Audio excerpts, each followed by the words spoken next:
sobre ele, focar sobre a população negra, quem eram esses sujeitos, quem eram essas sujeitas escravizadas que aqui vieram, e construíram a riqueza desse nosso município de uma forma sistematizada. Eu, pelo menos, ainda não encontrei. Pode ser que tenha, eu acredito até que tenha, né? Mas eu não encontrei. Nos diversos livros que às vezes eu já olhei, já pesquisei sobre, sempre muito de forma acessória. Fala algumas coisas até de outros municípios, mas Leopoldina mesmo fala muito pouco, né? A gente tem algumas referências, né, muito fortes. Por exemplo, o William José, no livro dele, Economia, o Negro na Economia Mineira, traz esse dado, né, de que em 1872 a população de Leopoldina, de escravizados, era a segunda maior população escravizada da província de Minas Gerais. Não era Juiz de Fora, não?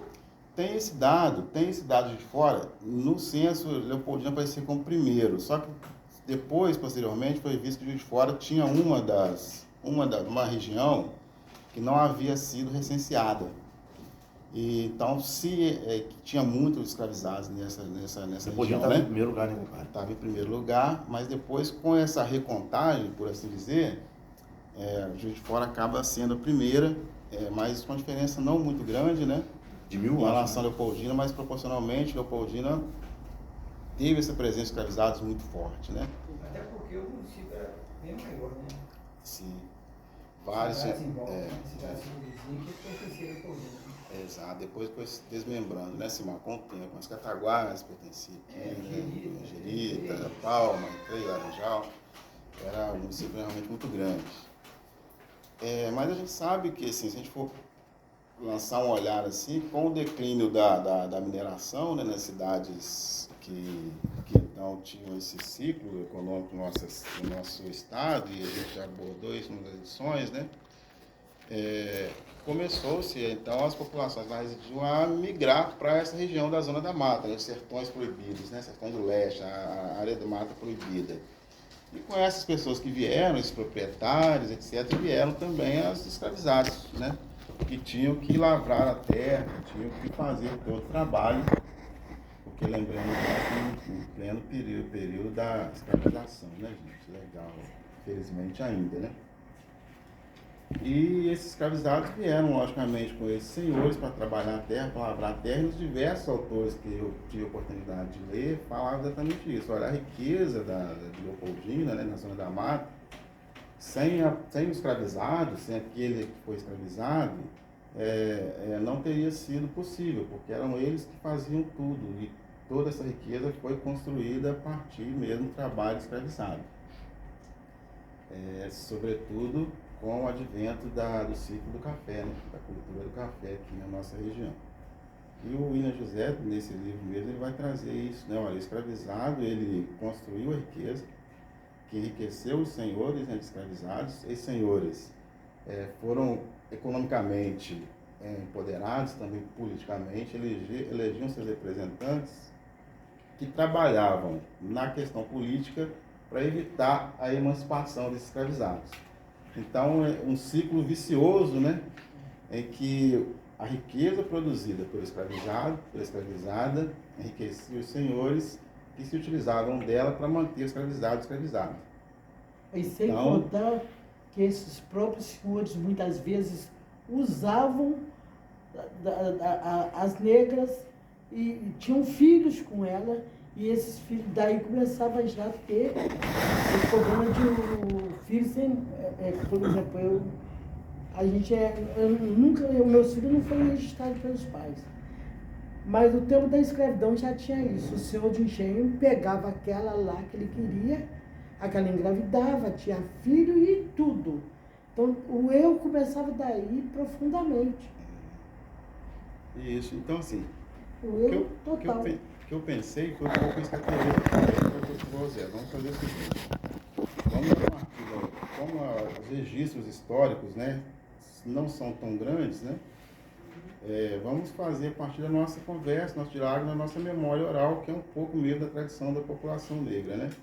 Esse registro oral das coisas. E aí eu tomei liberdade de chamar o Jorge Roberto, que está aqui, né, Jorge, que tem alguns estudos, né, sobre essa questão racial, A Tereza, né, que é uma militante histórica e dentro da questão racial do nosso município, a Tereza Mas uma Malaquias, né? mistura, né? A mistura danada, né? Como é que pode ser tão, Isso. né? Alvino Couto não veio, infelizmente, o Gil, ele acho que não pôde vir. Eu ele é do peguei Cutubas, né? a época que não se entrava negro no Clube Leopoldina, Então, mas só que eu brigava muito com os porteiros do Cutuba, porque o branco vinha e eles deixavam entrar de graça. Foi, vocês não valorizam vocês mesmo? Por que que o branco, nós não podemos ir lá no clube, eles podem entrar aqui de graça? Eu bati nessa tecla. E muitas meninas também, que falavam, não danço com negro. Desculpa, eu só estou falando mal. pelo contrário, Onde que eu fala acho que a assim, ideia é a essa, é a gente fazer uma conversa a bonita. discriminação. Eu não sou contra o negro casar com branco, branco casar com negro. Eu sou contra a discriminação. Sim. Eu tinha um senhor que falava assim, minha filha, você tem que casar com mais cara que você para cadear. Cadear o quê? O que significa essa palavra? Clarear, né? Aí eu sempre falei para meus filhos. Clarear a raça. Gente, vocês me descobriram, eu vou contar uma história. De repente, vocês falam, essa mulher fala demais. É porque eu falo demais. Meus filhos falam, mamãe. Desculpa eu estar aqui no meio. mas Eu vi uma tô- mulher uma vez, uma puri. Ela chegou no NPS e me pediu uma informação de um determinado médico. Aí eu falei com ela assim, só pode ir nesse corredor aqui? A sala dele é a terceira, está escrito o nome dele lá na porta. Ela virou para mim e falou assim, eu não sei ler. Eu falei assim, não sabe ler não, menina? O que você não sabe ler, menina? Vai aprender a ler, vai para a escola estudar, menina. Uma senhora já. Eu falei assim, não vale nada, o negro não vale nada. Eu falei, quem pôs isso na sua cabeça, menina? O negro é lindo, maravilhoso, cara. A menina chorou de dar pena. Você fala que a gente não vale nada, a gente não presta. Eu falei, quem pôs isso na sua cabeça? Quem pôs isso na sua cabeça? Menina, aí eu fiquei com pena da menina, bati um papo com ela assim, sabe? Até ela acalmar, sabe? A menina, ela é puri. A mulher puri, sabe o que é a mulher puri? Aquela índia que diz que é caçada a laço, aquelas pessoas que é caçada a laço, né? O roxo, do cabelo bom. Uma mulher linda. Falei que ela vai estudar, vai tomar conhecimento, gente, tem que estudar, sempre fala. Mas nem meus filhos me obedeceram. Né? Assim, não podiam também. Porque eu não pude pagar faculdade para nenhum deles naquele tempo. Então, me desculpa que estou travasando aí, eu gosto muito de falar de negro. Os outros falam. Eu vim no navio da igreja da maneira que vim, porque senão me jogava no mar. Eu falava sempre isso. A senhora não veio, mamãe, no navio da igreja, não, mamãe? Eu vim. Eu digo isso. A minha avó falava de olho fechado, falava minha língua. Eu vim, eu assumo minha negritude, eu sou negra. Tive reuniões com o padre Roque, Dom Roque, que ele falou, quando uma mulher falou assim, a Tereza é uma negra da alma branca. Eu falei, peraí. Aí eu falei com ela, o padre Roque, eu falei, peraí, eu sou negra da alma branca? Eu preciso ter alguma coisa branca para mim ser boa? Eu sou negra, sim, senhor, sou Tereza. Realmente é isso aí, você entendeu? Não estou ofendendo ninguém. Não precisava de chegar para você e falar, você é uma branca da raça. Não, falei, fulano, você é bacana. Pronto, por aí parava. Eu precisava de ter alguma coisa branca para me ser boa. Isso que a Tereza fala, eu acho que é muito importante, porque são essas consequências das relações raciais desiguais e assimétricas que a gente aplica na nossa Constituição histórica, né? A gente sabe que nas nossas relações raciais a gente tem aí a preponderância, a hegemonia do eurocentrismo, a valorização do não negro, do europeu, em detrimento da população negra. Todo o processo de branqueamento que se fez para se constituir o Brasil, né, no processo aí de transição da abolição para não abolição e da monarquia, império para a república, a gente sabe que houve um processo de construção política e social mesmo da nação brasileira enquanto uma identidade que não fosse negra, né? Que não era uma identidade que se queria assumir. E a imigração vem muito com esse sentido também, infelizmente, né? Talvez a gente daqui a pouco pode falar um pouquinho mais. Então essas questões de melhorar a raça, né, como a Teresa mencionou ali há pouco, isso é resquício dessa mentalidade hegemônica europeia que infelizmente ainda é muito difusa, mas presente na nossa sociedade, na cabeça de muitas pessoas, lamentavelmente. Nessa busca eu encontrei aqui uma dissertação de mestrado da Gisele do Nascimento, e o título dela é Fugas e Estratégias Escravas, uma análise dos periódicos Farol e O Leopoldinense no século XIX. É uma dissertação de mestrado de 2020 da Universidade Salgado de Oliveira. Eu acho que é até Leopoldinense, a Gisele do Nascimento, depois eu vou até verificar direitinho, de repente ela poderia ser uma pessoa futuramente também fazer uma fala para nós. Mas na página 44 lá da dissertação dela, traz um dado sobre a ocupação da população escravizada em 1872, né, mais ou menos aquele censo. Como que ela chama, pai? Gisele Nascimento. Não foi ela que fez o vídeo? Acho que é um doutorado que ela está fazendo sobre a erradicação do analfabetismo na zona da mata. Acho que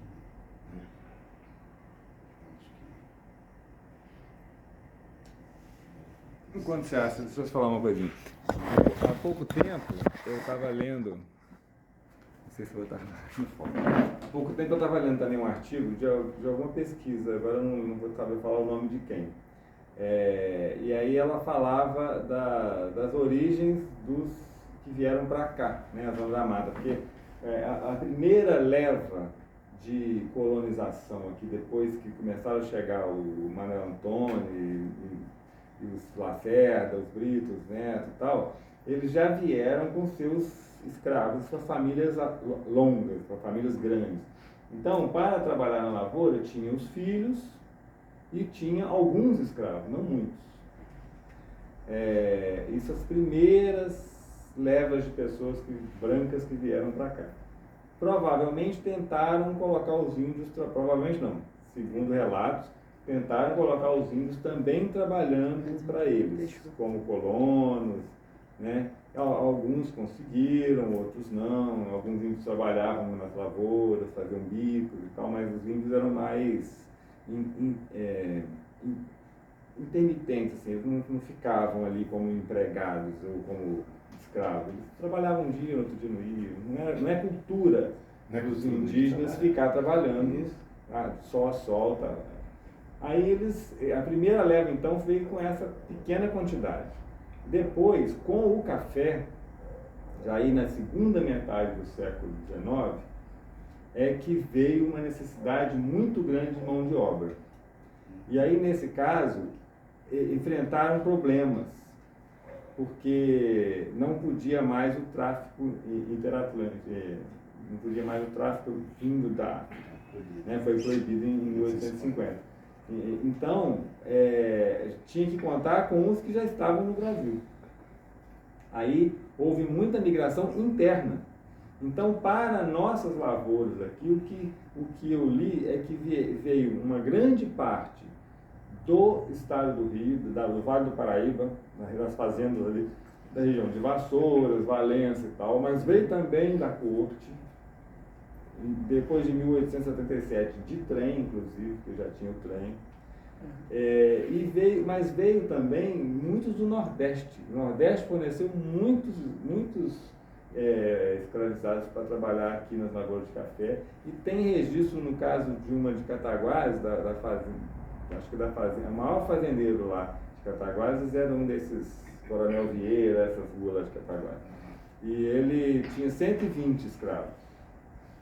Menos do que alguns de Leopoldina, Leopoldina tinha fazendas maiores. Mas um deles era de Pelotas, Rio Grande do Sul.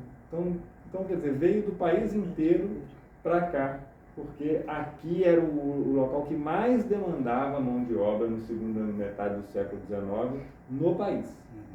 Né? Então, na verdade, as origens étnicas dos escravizados que vieram para cá são muito amplas, né? São muito vastas.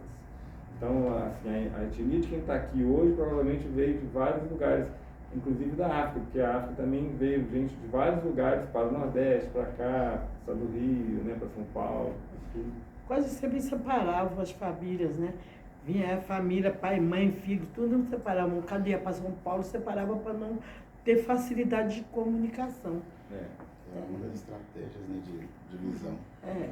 Mas ela fala lá em 1972, um levantamento de ocupações da população escravizada de Leopoldina, né? Aí, só falando aqui do maior percentual, ou meio percentual muito parecido, é de lavradores, né? População de lavradores, cerca de 22,78% trabalhavam na lavoura, como os serviços domésticos, né? E os serviços da casa, né? Quase 22,80%, quase igual aos lavradores, e uma grande percentual aqui que me chamou a atenção, e chamou a atenção dela também aqui, né, de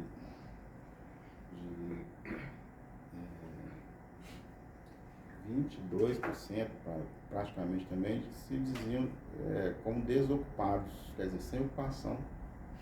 Ela até fala que isso não é causa dúvida, né, porque que haveria uma quantidade de pessoas escravizadas que pelo menos estavam recenseadas como desocupados no censo, né? Será que era alguma ocupação que o recenseador não colocou, né? Quer dizer, um dado que chama a atenção.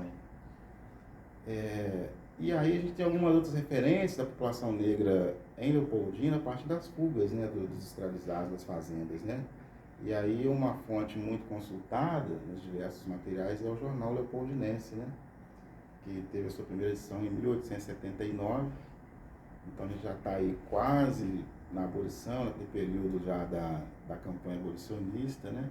Onde vai trazendo lá os anúncios das fugas dos escravizados, as recompensas que os senhores então colocavam ali para poder quem eventualmente capturasse ou denunciasse receber essa recompensa.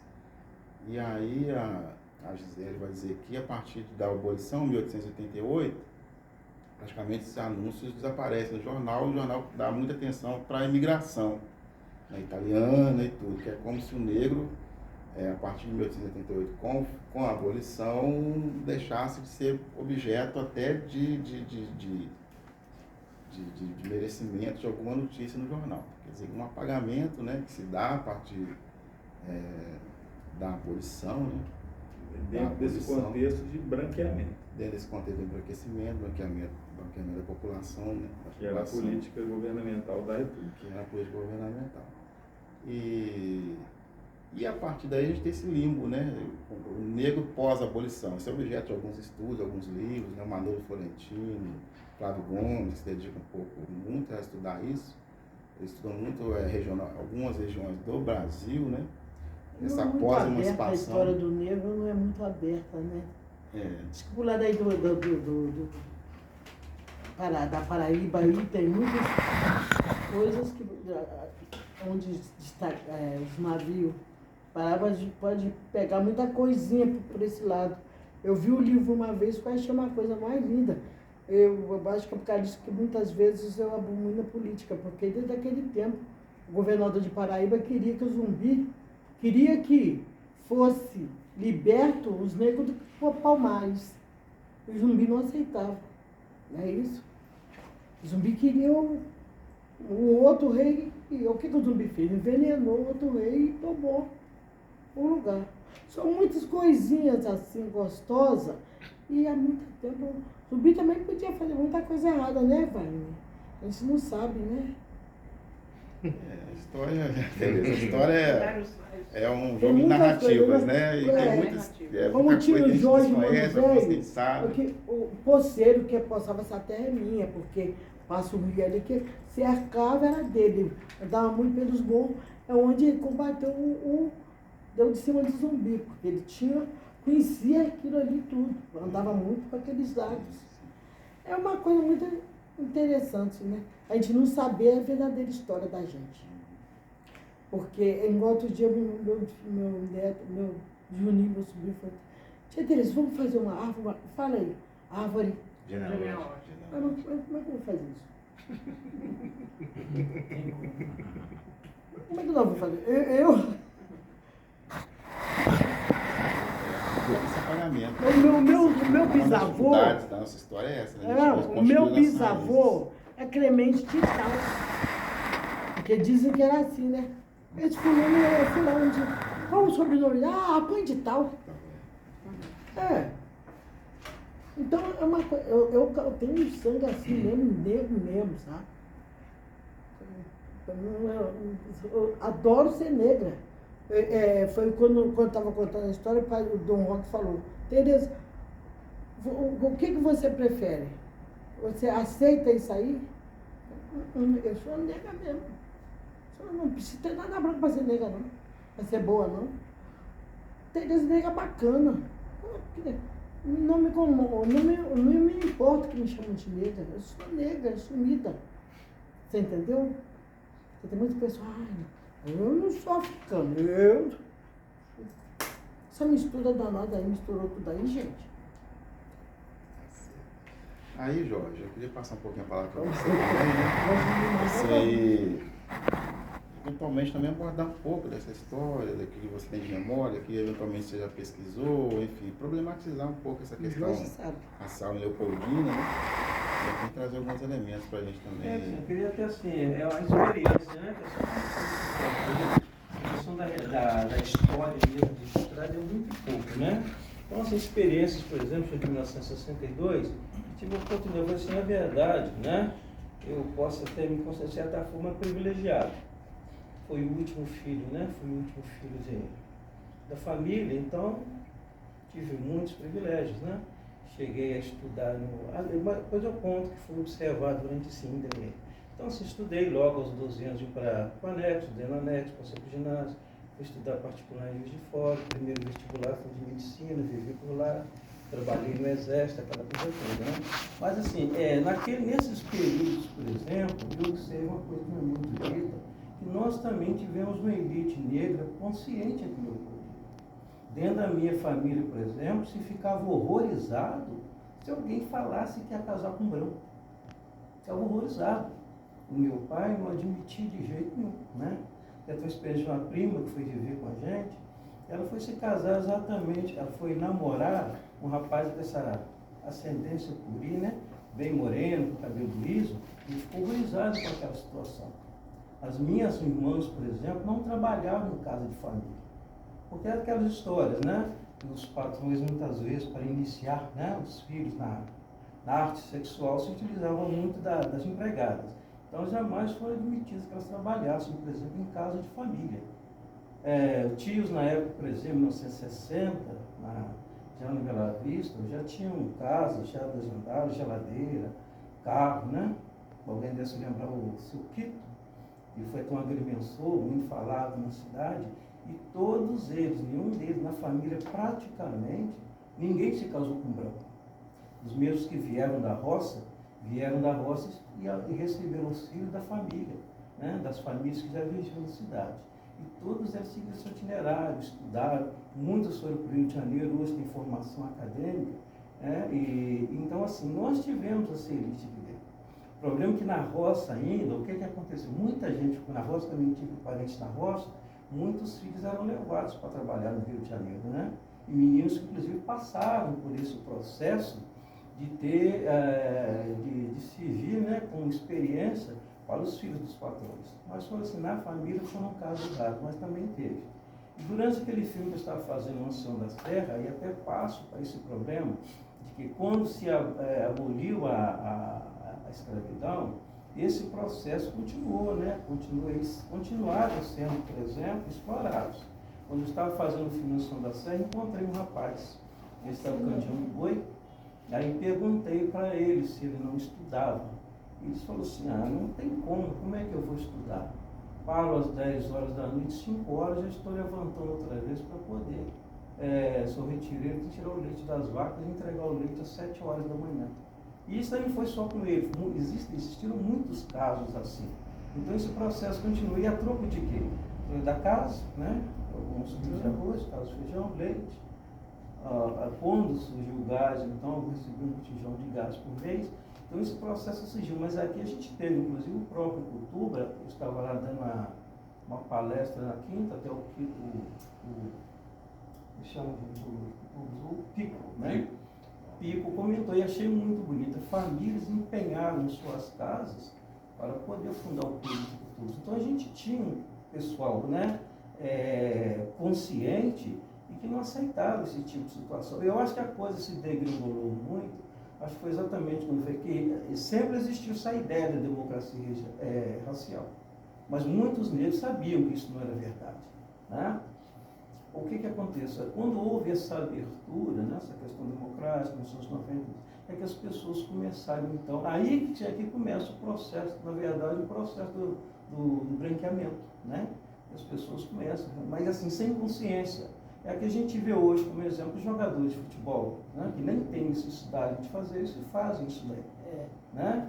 Os jogadores de futebol. Mas naquela época esse processo era muito consciente. Tem um caso aqui, um rapaz que ele é lojista, ele brincava muito com meu pai. Ô, seu Manuel, vou casar quando sua filha não vai não. Ô, mas eu sou rico, um dos motivos é esse daí. Então ele não aceitava essa situação de jeito nenhum, né?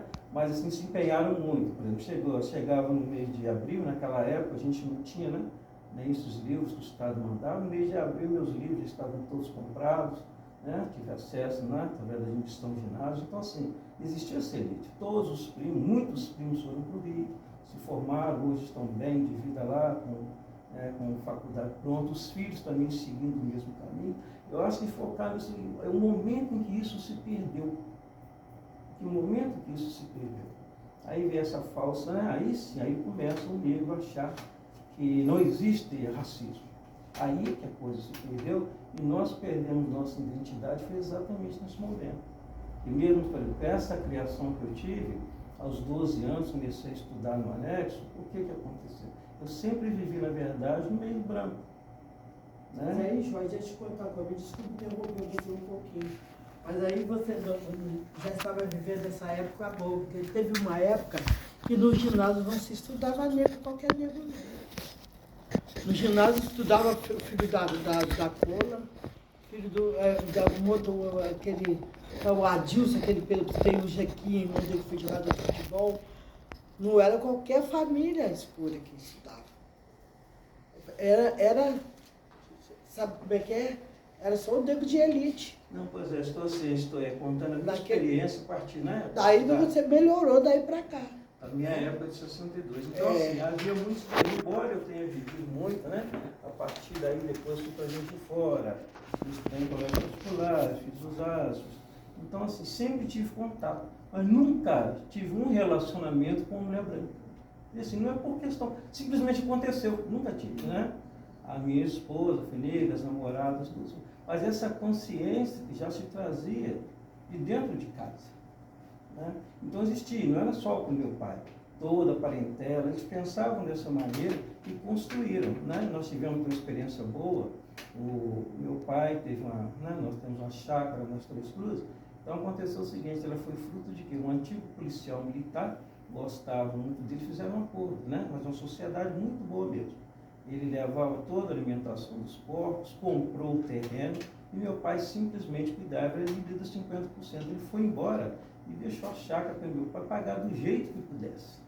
Foi quase 400 metros quadrados. Então, assim, há um determinado momento na história que isso se perdeu. O negro perdeu a sua identidade. Minha mãe era bandista, né? Tinha um terreiro maravilhoso no bairro de Três Cruzes, muito frequentado, umas festas maravilhosas, pessoas vindo do Rio para poder vivenciar, né, participar dessa. Então, assim, foi um momento cultural muito bonito mesmo que o negro viveu, apesar de todos os problemas, mas havia aquele sentimento de pertencimento. Né? Eu sabia onde eu poderia encontrar o apoio. Havia esse sentimento de pertencimento. Se casavam, cada um levava uma coisa, compadre, eu levo 5 quilos de arroz, compadre, eu levo leitão, levo isso, e todo mundo se ajudava. Então havia esse sentimento de pertencimento, pelo menos nesse meio que eu pude conviver. Agora, há um momento que isso se perdeu. É isso que tem, inclusive, e hoje até eu digo o seguinte, hoje até comento muito com o Rogério, hoje o problema do negro já não é mais tanto branco, é o próprio negro. É o próprio negro que está nesse processo de desvalorização do outro. Mas qual foi a data que você fala? Esse momento é em termos de data, quando é? Aí eu digo que começou na década de 90. 1990. Em 1990, quando começou a ver essa perda de identidade, né? Aí começou, né, até comento muito com o Wagner, acho que um dos grandes perigos que nós estamos vivendo, e que inclusive tirou toda a identidade do negro, foi um movimento neopentecostal, né?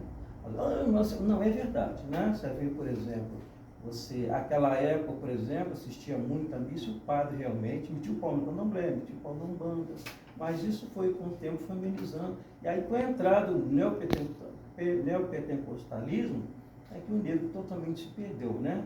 Ele não só abandonou, mas a partir daí ele começa a rechaçar aquilo que é da cultura dele. Ele começa a rechaçar isso daí. E tudo aquilo que faz parte da cultura dele passa a ser endemonizado pelo próprio negro. Então, nosso problema hoje é a gente se encontrar, principalmente nesse aspecto aí, se encontrar. Eu acho que uma das maiores causas que teve foi exatamente isso daí. Claro que teve o abandono do Estado que deu abertura para isso. Mas a gente se encontrar nesse momento, hoje, porque tem amigos aqui, inclusive, né, bem empregados, e voltaram, retornaram à Umbanda, mas até hoje não declara para ninguém, falou que tem medo de falar, sofreu preconceito. Não haveria mais necessidade disso. Então, um grande problema do negro hoje é o negro. Eu dou exemplo para vocês, tem um programa de rádio lá, assim, muito bem, a gente está levando convidados lá, né? Gente muito bacana, dando opiniões, mas são 2 negros. E aí, a fulano falou isso, hein? Cuidado, hein? O tempo inteiro. Ele é incapaz de um elogio, né? Ele é incapaz. E eu sei que não é verdade. É uma pessoa que gosta de estar constantemente colocando, né? A gente até fala que ele é o capitão do mato. O capitão do mato, né? Está constantemente menosprezando aquilo que você faz. Então, o nosso problema hoje não é o branco, o nosso problema hoje é o negro. Aceitação. Né? Essa aceitação. Eu acho que é o acondicionamento, não? Eu também tenho isso. Eu gosto sempre de contar uma piada interessante.